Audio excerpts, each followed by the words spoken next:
Alright, what's going on, guys? Beatbox Blade here, and today I'm bringing you a video on what if Itachi wasn't a skilled ninja. And with that being said, let's get started. Now, number one is that he wouldn't have made Jonin so quickly. And I say that is because he had places, people, all that are higher up to be able to teach him. Plus, he was just born gifted, and his dad was super skilled. He was like the head of the military, and he knew Shisui and a bunch of other people. That's what made him super strong. But if he wasn't that strong and he wasn't born gifted, he wouldn't have made Jonin so quickly. Next is that he wouldn't have been an Anbu, and that's pretty much for the same reason I have as the last point, is because he wasn't super skilled, thus he couldn't have been an Anbu. Alright, number three is that Danzo and Orochimaru would have executed the Uchiha massacre. And I say that is because, with Itachi not being the one to do it, the third, thinking Danzo is still loyal to him, would have Danzo execute the Uchiha massacre, or Order 66. It's because Danzo is strong and he knows how to get crap done. And I say Orochimaru in there is because, remember in the original Uchiha massacre, when Itachi was going around killing and Obito was there like in the background helping him from the shadows? Danzo in this instance would be Itachi and Orochimaru would be Obito. It's because Orochimaru, well, he wants Sharingan of his own, and so does Danzo. That's really the only reason. Next is that Itachi and Sasuke would die to Danzo during the raid. And I say that is because Danzo doesn't have a connection to Itachi and Sasuke. The only reason Itachi and Sasuke lived through the massacre is because, one, Itachi was the one doing it, obviously, and two, Itachi couldn't bring himself to kill Sasuke. But with Danzo being the one to execute this massacre, he wouldn't have any emotional ties to Itachi and Sasuke, thus he would kill them. Next is that Orochimaru would have Sasuke's dad's Sharingan permanently.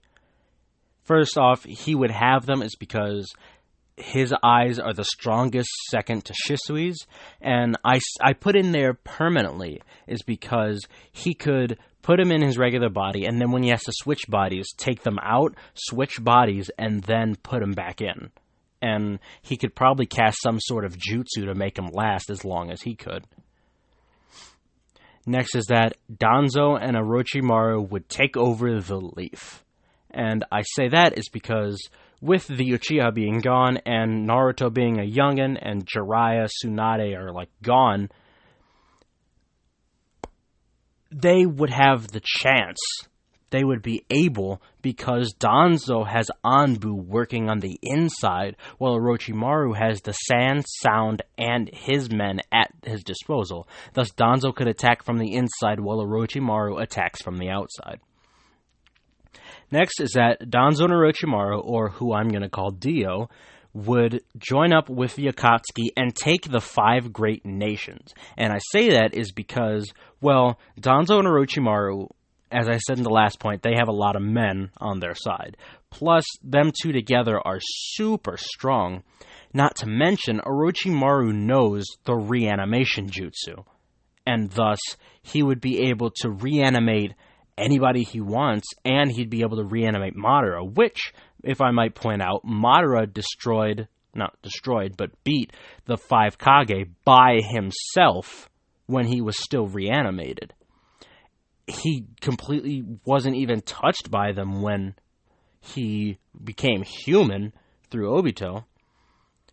Yeah. Next and last is that the Akatsuki would go through with their plan and succeed. And I say that is because they just would have the chance. Danzo and Orochimaru really just care about themselves and getting what they want. Thus, Danzo has Sharingan, thus he'd be able to resist the infinite Tsukuyomi.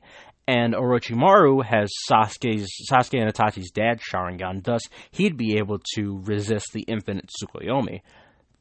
And with that being said, they would go through with their plan. And yeah, that's my theory on this topic. Remember to like, comment, subscribe, do all that crazy jazz, and I will see you guys next Thursday.